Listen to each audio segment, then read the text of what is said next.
ഫലസ്തീന്റെ ഭാഗമായ വെസ്റ്റ് ബാങ്കിൽ ഇസ്ലാമിക് ജിഹാദ് ഭീകരരുടെ ആക്രമണം. ജനീൻ നഗരത്തിൽ സൈനിക വാഹനം ഭീകരർ തട്ടിയെടുത്തു. തട്ടിയെടുത്ത വാഹനത്തിൽ ഇസ്ലാമിക് ജിഹാദ് കൊടികളുമായി ഭീകരർ പ്രകടനവും നടത്തി. വടക്കൻ വെസ്റ്റ് ബാങ്ക് നഗരമായ ജനീനിൽ ശക്തമായ സംഘർഷം. പാലസ്തീൻ ആർമിയുടെ സൈനിക വാഹനം അക്രമകാരികൾ പിടിച്ചെടുത്തു. പട്രോളിംഗിനിടെയാണ് സംഭവമുണ്ടായത്. അക്രമകാരികൾ കൈയടക്കിയ വാഹനത്തിൽ ഇസ്ലാമിക് ജിഹാദിന്റെ കൊടികളുമായി നഗരത്തിൽ പ്രകടനവും നടത്തി.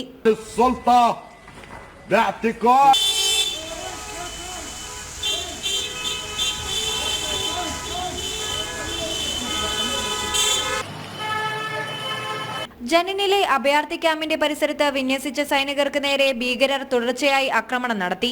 സൈനിക കേന്ദ്രം ആക്രമിച്ച് വാഹനങ്ങൾ തട്ടിയെടുക്കുകയായിരുന്നു എന്ന് ഔദ്യോഗിക വക്താവ് അറിയിച്ചു. ഇക്കഴിഞ്ഞ ദിവസങ്ങളിൽ അക്രമങ്ങൾ നടത്തിയ നിരവധി പേരെ സുരക്ഷാസേന പിടികൂടിയിരുന്നു.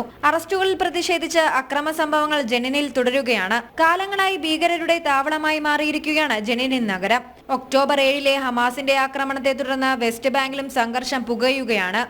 ഇന്റർനാഷണൽ ഡെസ്ക്, ജനം.